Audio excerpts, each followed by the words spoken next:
It is quite strange to think that not too long ago, only men could vote. People thought that women were too emotional and knew nothing about important matters and should only care about housework and raising children. This way of thinking upset many women, and Kate Shepherd was one of them.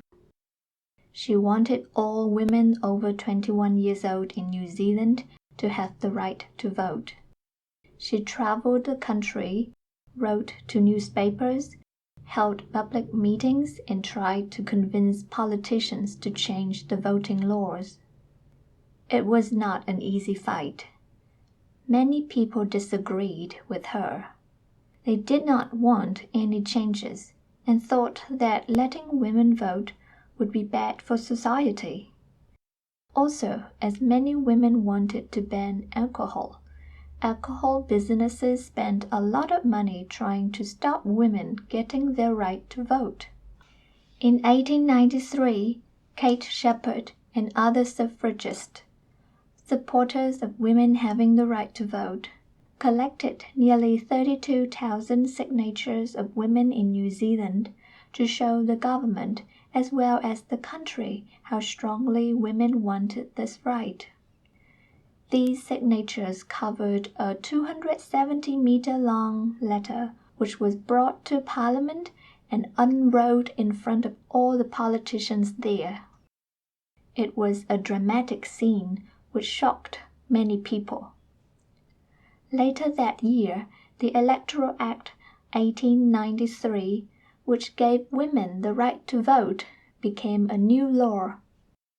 65% of all New Zealand women over 21 years old then voted in that year's election.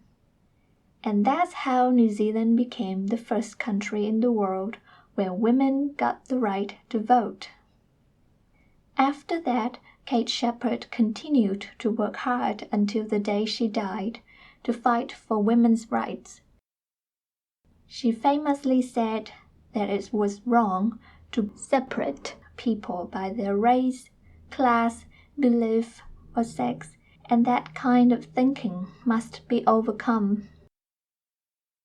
Since 1893, New Zealand women have been gaining more power in politics, proving themselves equal to men. Some famous names include Jenny Shipley, who became New Zealand's first female Prime Minister in 1997, Helen Clark, the first elected female Prime Minister in 1999 and who served for 9 years, and the current Prime Minister Jacinda Ardern, who won the 2017 election when she was only 37. Back to Kate Shepherd. Her face is now on the New Zealand $10 note, and her name is remembered by all Kiwis. Her success has made possible the success of many other women, and she is a reminder that throughout history, people have never stopped fighting for what is right.